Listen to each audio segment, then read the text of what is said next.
Join అయ్యారు senior journalist Vikram పోలా గారు, జనసేన నుంచి కూసంపూడి శ్రీనివాస్ గారు, టీడీపీ నుంచి కేఎస్ జవహర్ గారు, మాజీ మంత్రి. అందరికీ స్వాగతం. విక్రమ్ పోలా గారు, సో చాలా గవర్నమెంట్స్ చూశారు. సో ఇప్పుడు చంద్రబాబు గారు 4.0లో 100 రోజులు పూర్తయింది. మీకు స్పష్టంగా కనిపించిన అంశాలు ఏంటి? ది ఫస్ట్ అండ్ ఫార్మోస్ట్ ఏంటంటేనండి, డెమోక్రసీ రెస్టోర్ అయింది ఆంధ్రప్రదేశ్లో. మీకు ఎప్పుడైతే డెమోక్రసీ ఉండదో అక్కడి నుంచి దాని అవలక్షణాలన్నీ అనేక రకాలుగా ప్రస్ఫుటం అవుతుంది. 5 ఏళ్ల జగన్ గారి పరిపాలనలో అది చూసాం. డే 1 నుంచి ఆయన ఆ ప్రజావేదికను కూలగొట్టడం దగ్గర నుంచి వ్యవస్థలను ఏ విధంగా తన గుప్పిట్లో పెట్టుకొని, అంటే ప్రభుత్వం అనేది ప్రజల కోసం కాదు, కొంతమంది ప్రయోజనాల కోసం అనేది ఆయన ప్రూవ్ చేశాడు. సో దానికి తగినటువంటి మూల్యం కూడా చెల్లించారు. సో అది ఎన్నికల్లో చాలా స్పష్టంగా కనపడింది. ఇక్కడ చంద్రబాబు నాయుడు గారి పరిపాలన, అదేవిధంగా కూటమి పరిపాలనలో ఫస్ట్ అంటే ఏంటంటే ఒక ప్రజాస్వామ్యయుతమైనటువంటి ఒక వాతావరణాన్ని క్రియేట్ చేయగలిగారు ఈ 100 రోజుల్లో. మీకు ఎప్పుడైతే ఆ ప్రజాస్వామ్యయుతమైనటువంటి వాతావరణం వస్తుందో ఆటోమేటిక్గా ఫలితాలు కూడా ఆ విధంగా వస్తాయి. ముఖ్యంగా ఇవాళ ఒక 100 రోజుల్లో ఒక సమీక్ష చేయటం కూడా దానికి ఒక పెద్ద ఉదాహరణ. అంటే 100 రోజుల పరిపాలన జరిగిన తర్వాత శాసనసభ్యుల్ని, అదేవిధంగా శాసన మండలి సభ్యుల్ని, పార్టీ ముఖ్యుల్ని, వాళ్ళందరినీ కూర్చోబెట్టి ఒక సమీక్ష చేసుకోవటం. ఎక్కడ మొదలయ్యాము, ఎక్కడ ఈ 100 రోజుల్లో ఏ విధంగా మన అడుగులు పడుతున్నాయి, ఎంత వేగంగా పడి ఇంకా వేగంగా పడాల్సినటువంటి అవసరం ఉంది, ఎక్కడ హర్డిల్స్ ఉన్నాయి, ఎక్కడ అవరోధాలు వస్తున్నాయి, వాటిని ఏ విధంగా అధిగమించాలి అనే దాని మీద నిన్నంతా చర్చించారు. నిన్న చంద్రబాబు నాయుడు గారి ప్రసంగం కావచ్చు, అదేవిధంగా పురంధరేశ్వరి గారి ప్రసంగం కావచ్చు, పవన్ కళ్యాణ్ గారు, ముగ్గురు కూడా చాలా స్పిరిటెడ్ స్పీచెస్ ఇచ్చారు. నేను చాలా ఇంప్రెస్ అయింది. పురంధరేశ్వరి గారు చాలా తక్కువ ఇచ్చినప్పటికీ చాలా ఎఫెక్టివ్గా మాట్లాడగలిగారు. అంటే కూటమి ఏ విధంగా సమన్వయంతో కలిసి పనిచేయాలనే దాని మీద కూడా వారు ఒక స్పష్టత ఇచ్చిన విధానం చాలా బాగుంది. సరే, ఇక చంద్రబాబు నాయుడు గారు అన్ని అంశాలను ప్రస్తావించారు. ఇక పవన్ కళ్యాణ్ గారు కూడా ఆయన ఏ విధంగా ఈ 100 రోజుల పరిపాలన గతంలో ఎలా ఉందనేది చెప్పారు. ఇదంటే ఒక డైరెక్షన్లో, అంత మాత్రం చేత ఇది ప్రారంభమే. ఇది 100 రోజుల్లో ఏదో గోల్ రీచ్ అయినట్టు కాదు. ఒక తొలి అడుగులు ఏ విధంగా పడుతున్నాయి అనేది, అదేవిధంగా గాడి తప్పిన వ్యవస్థలని ఏ విధంగా గాడిలో పెట్టగలిగారు అనేటువంటిది ఒకటి వచ్చింది.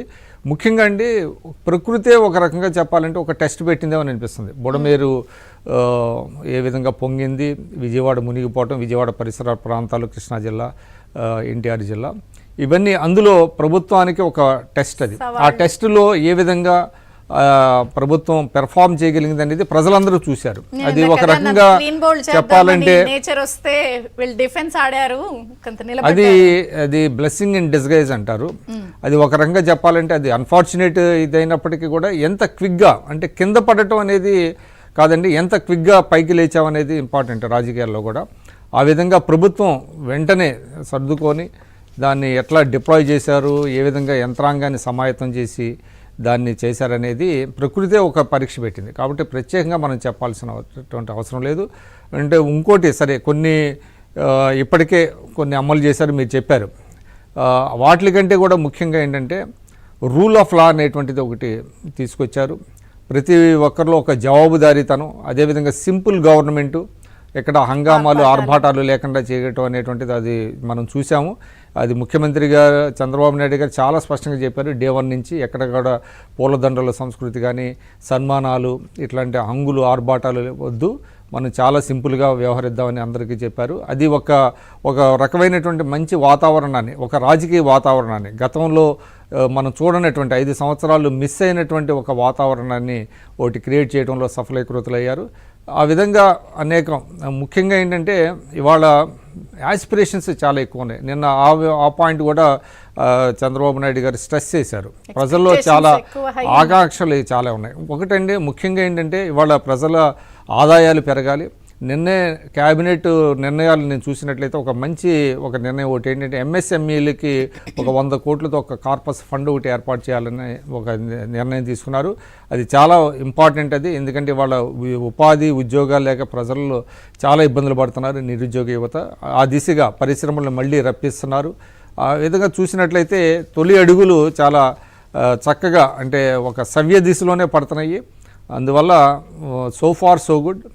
మీరు అన్నట్టుగా 100 రోజుల్లో 1000 అడుగులు వేసారా 2000 అడుగులు వేసారా అనేది ముఖ్యం కాదు. బట్ క్వాలిటీ పరంగా చూసినట్లయితే ఒక వాతావరణం, ఒక మంచి వాతావరణం అయితే రాష్ట్రంలో ఏర్పడింది. ఇది ఈ మంత్రులు ఎమ్మెల్యేలు స్పష్టంగా వీళ్ళు గతంతో పోలిస్తే ఇప్పుడు బెటర్గా అనిపించింది ఏమన్నా ఉందా? మనం చూసాం కదా, మన మంత్రుల పెర్ఫార్మెన్స్ మొన్న వరదల్లో చూసాము.